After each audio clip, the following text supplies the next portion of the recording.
অনেকে আংশিক জানে কোটার বিষয়ে, আংশিক জানে না।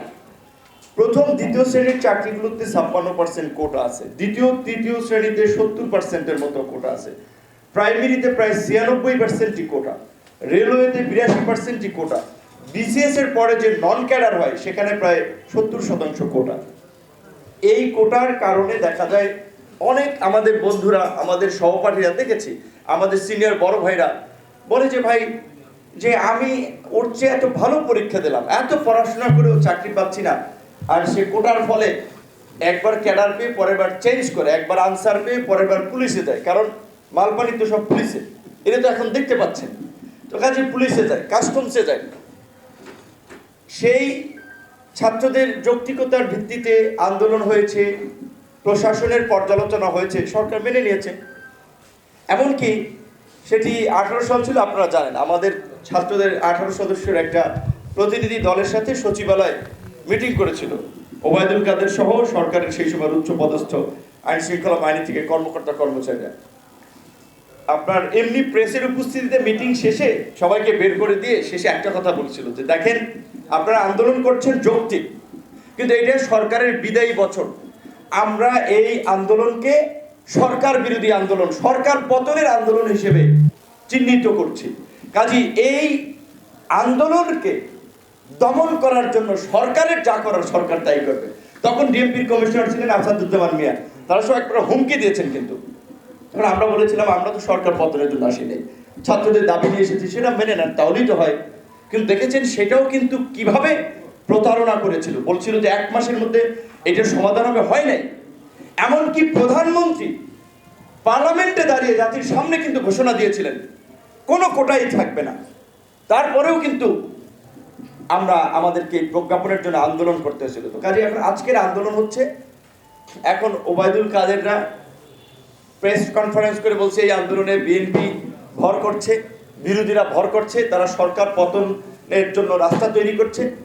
দেখেন ছাত্ররা, আমি জানি এই ছাত্রদেরকে, এই তরুণদেরকে যদি আপনি বলেন যে তোমরা ওইখান থেকে এই ফাঁসিবাদের পতনের আওয়াজ তুলো, এই তরুণদের মনন মগজ দীর্ঘদিন ভাবে এতটা বিরাজনীতিকরণ করা হয়েছে, দেশ জাতি সমাজের মূল ভাবনা থেকে তাদেরকে পাঠ্যপুস্তক বলেন কিংবা সমাজের রীতিনীতি বলেন, এতটাই তাদেরকে বাইরে রাখা হয়েছে। এদের মনন মগজে ভোট, নির্বাচন, গণতন্ত্র এই বিষয়টা অতটা কাজ করবে না। তারা এই কোটা দাবি তুলেছে, সরকার মেনে নিলে সরে যাবে।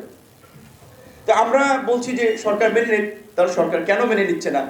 বরঞ্চ প্রধানমন্ত্রী চীন সফরে গিয়েছেন 4 দিনের জন্য, যাওয়ার আগে একটু উস্কানি দিয়ে গেলেন না যে এই আন্দোলনের কোনো যৌক্তিকতা নেই।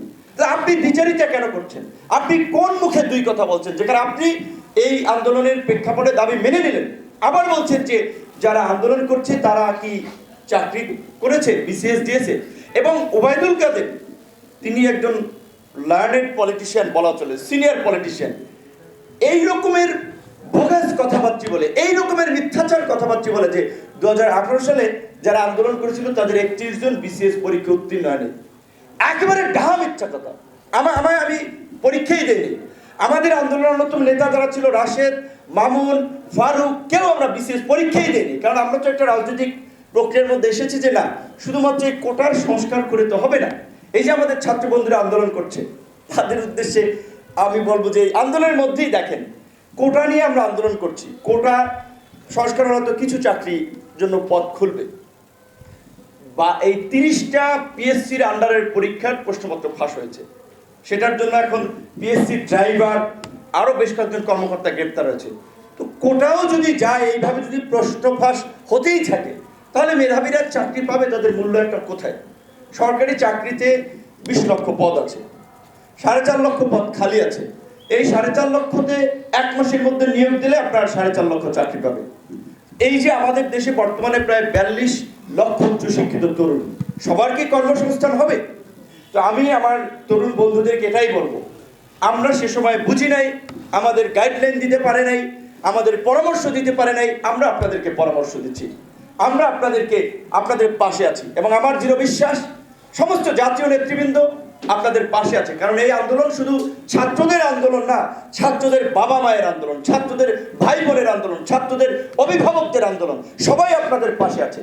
শুধু কোটা না, এই উচ্চশিক্ষিত তরুণদের বেকারত্ব নিরসনে নতুন কর্মসংস্থান, একটা স্বচ্ছ নিয়োগ ব্যবস্থার জন্য, এই ফ্যাসিস্ট শক্তির উৎখাতের জন্য আপনাদেরকে চিন্তা করতে হবে, কথা বলতে হবে।